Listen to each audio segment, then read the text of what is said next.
It's time for Recipe of the Day. My kids are back at school, and since I work from home, I am having lunches at home again on my own, and I often turn to leftovers for those. So today I'm sharing a recipe that I often make for myself for lunch when I have leftover chicken. But if you take a lunch to work, this will work as well. And it's also a great dinner. We can always have sandwiches for dinner. I think we forget that that's an option.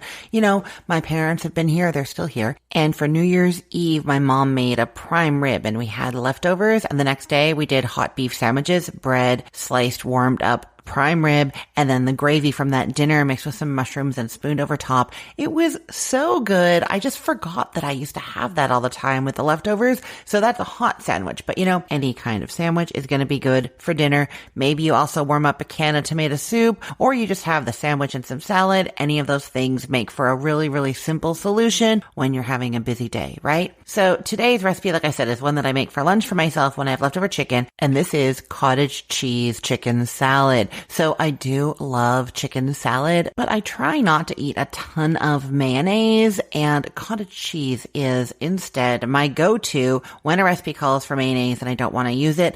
Sometimes I'll do sour cream, sometimes I'll do Greek yogurt, but I always have cottage cheese. It's one of my favorite snacks, and it's nice and high in protein. I buy the low-fat small curd, so it is perfect for this. Now, I know I have told you about my cottage cheese green goddess salad dressing, where I actually puree the cottage cheese and then it gets nice and smooth. I have done that for the chicken salad as well, but usually I'm making this kind of quickly and I can't be bothered. And so it's really just spoon that cottage cheese in with the chicken. But I'm going to tell you all the things that I do just so that you know. So for 2 servings of this, you're using 1 cup of finely chopped cooked chicken. Now this can be any chicken that you have left over, chicken breast, chicken thigh, roast chicken, rotisserie chicken, chicken leg quarters, anything that you have that's cooked. You're just chopping that up finely. The only thing that I would say is if that chicken had a lot of extra seasonings or flavorings added, it might not be ideal for the flavor combination that you're going for here, but that depends on what else you're adding to it, really. So it's 1 cup of the chicken and then 2 tablespoons of that cottage cheese.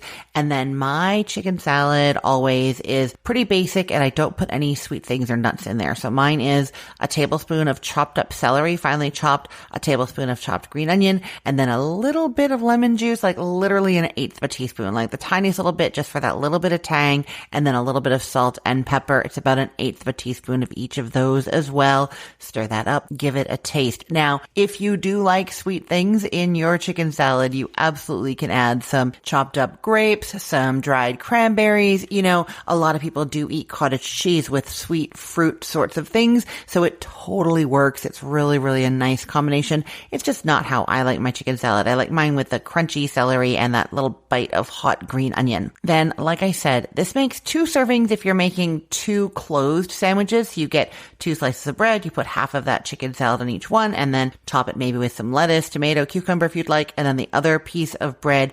But I often will do this as 2 open-faced sandwiches for myself. So then it's 2 pieces of bread, a slice of lettuce on each one, maybe some cucumber, and then I put half of the chicken salad on top of that, and then I eat them open-faced. So that is how I serve these for lunch for myself when I have leftover chicken and just want a nice, bright, but healthy chicken salad for lunch. I will put the link to this recipe in the show notes for this podcast episode, or you can head to cookthestory.com/ROTD and get it there, or find it in our Facebook group, facebook.com/groups/recipeotd. And hey, just a quick note. I'm on a recording hiatus right now, so for the next little while, I'm replaying episodes from the archives, including this one. If you heard me mention a holiday, a season, or something going on in my life that seemed a bit off, that's why. Thanks so much for listening, and I hope you're enjoying these older episodes. I am Christine Pittman from cookthestory.com, thecookful.com, cookfor2.us, and from this podcast, Recipe of the Day. I hope you have a great day. Let's get cooking.